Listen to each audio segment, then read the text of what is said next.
पंडित प्रदीप मिश्रा ने विगत दिनों महाराष्ट्र में हुई कथा के दौरान भगवान चित्रगुप्त पर टिप्पणी की। इसको लेकर कायस्थ समाज भारी विरोध के कारण आज पंडित प्रदीप मिश्रा ने माफी मांगते हुए कहा कि मेरे किसी कथन से किसी समाज या व्यक्ति को ठेस पहुंची हो या उनका मन दुखा हो तो मैं क्षमा मांगता हूं। दरअसल पूरा मामला है कि पंडित प्रदीप मिश्रा ने महाराष्ट्र की कथा के दौरान भगवान चित्रगुप्त के बारे में अभद्र भाषा का प्रयोग किया था। इसको लेकर प्रदेश के कई शहरों में विरोध के स्वर उठने लगे थे। पंडित प्रदीप मिश्रा के बयान के कई साधु संतों और कथावाचकों ने भी निंदा की। मामले को बढ़ते हुए देख पंडित प्रदीप मिश्रा ने आज प्रेस को कुबेरेश्वर धाम बुलाया और माफी मांगी। बार बार इस प्रकार की गलती दोहराने के बारे में जब मिश्रा जी से पूछा गया, उन्होंने कहा कि जो शास्त्रों में लिखा है वही कहता हूँ।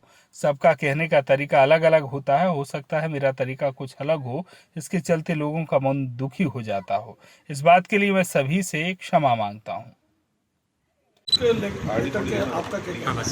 देखिए, श्री शिवाय नमस्तुभ्यम। सभी शिव भक्तों को ऐसा नहीं कि किसी समाज को या किसी अन्य किसी भी व्यक्ति को कोई बात कही गई हो। देवताओं का क्रम था। शिव महापुराण की कथा महाराष्ट्र में चल रही थी, जो सोशल मीडिया पे भी डली हुई है।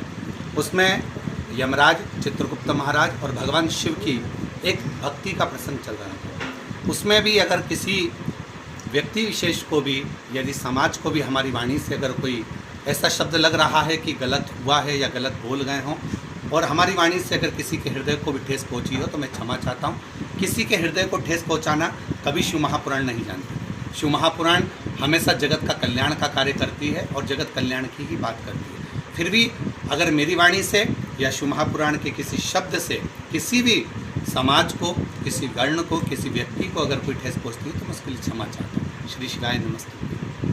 सीहोर से भव्य खरे की रिपोर्ट।